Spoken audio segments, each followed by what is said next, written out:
I've traveled many places, but there's one place that I have never forgotten about, and that was home.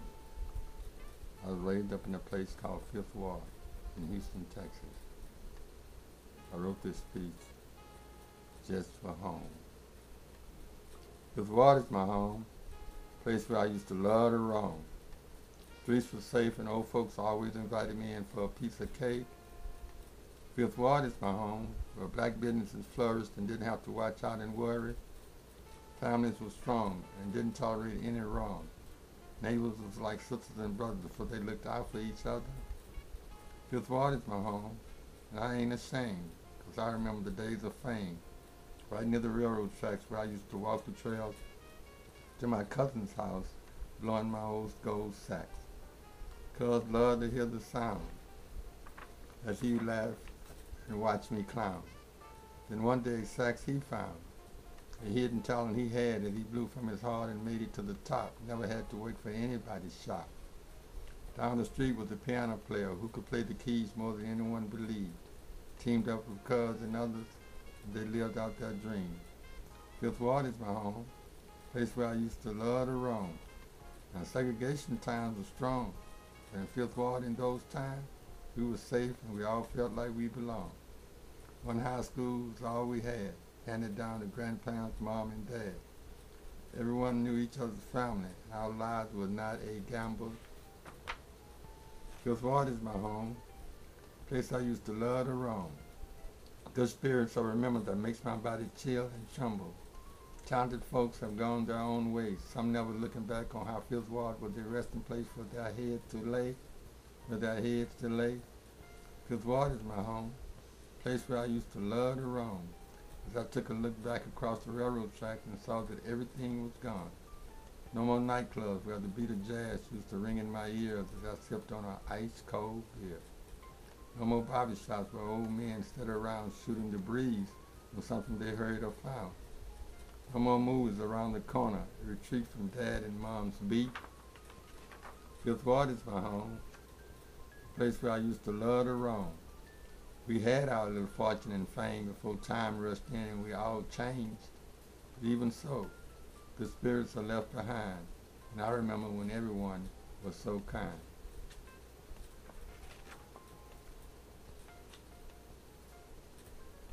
The next piece describes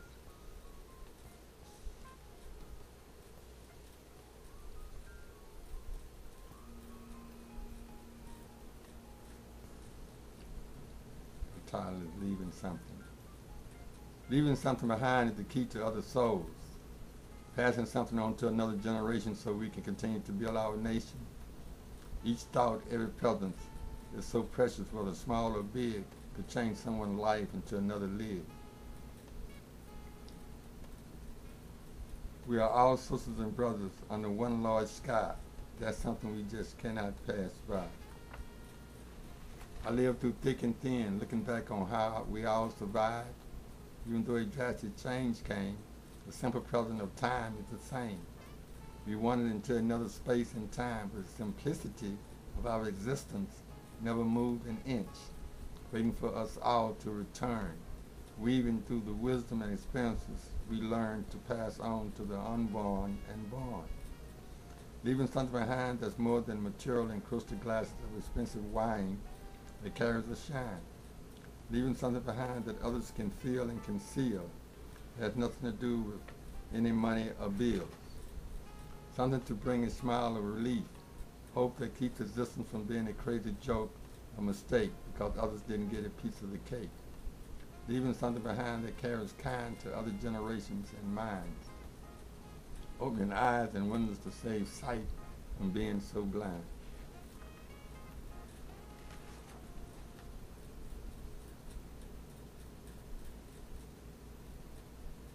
I remember the first time I heard my first jazz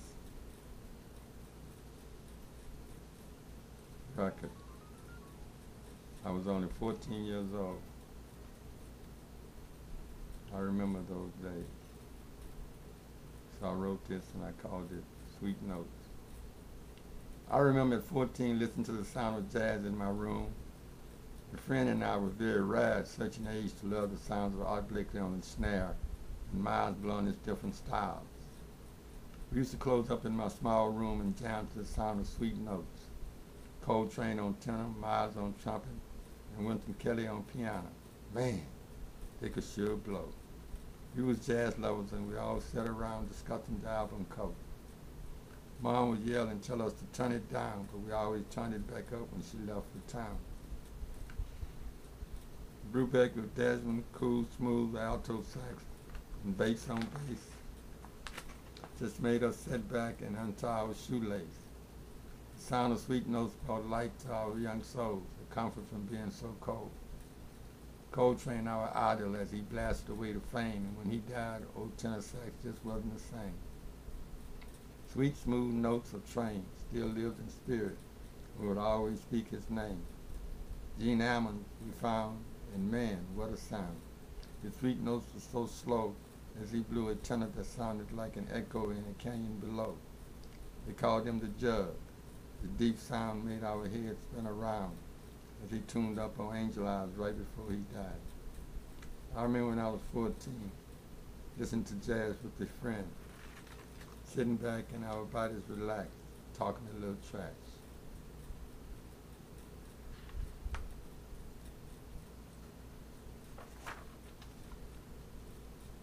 I was raised up around the railroad tracks. We had to be careful. We had to be careful of the train. So I thought about this train as the old black engine.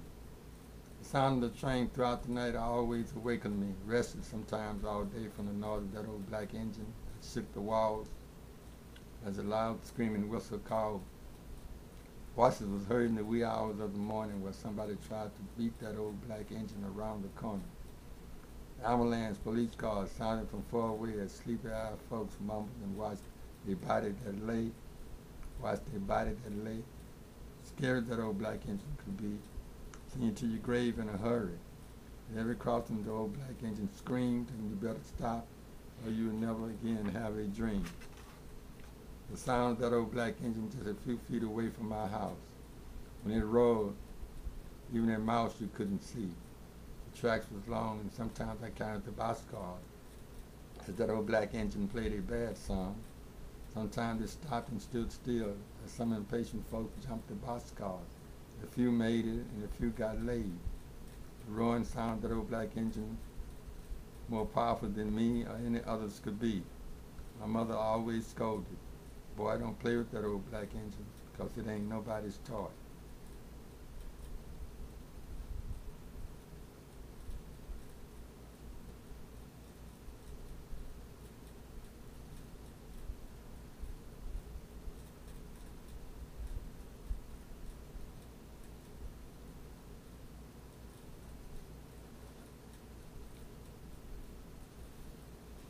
Growing old gracefully. Growing old is something human beings have yet been able to control. Growing old gracefully is another story, but one can look back on all the glory, whether small or big, we kept them in the right lid. Good memories are always food for the mind of the age, but it makes one be thankful every day. The wise hang on to the wonderful past. Growing old is something human beings have yet been able to control. Growing old gracefully is another story when one thinks of all the glory.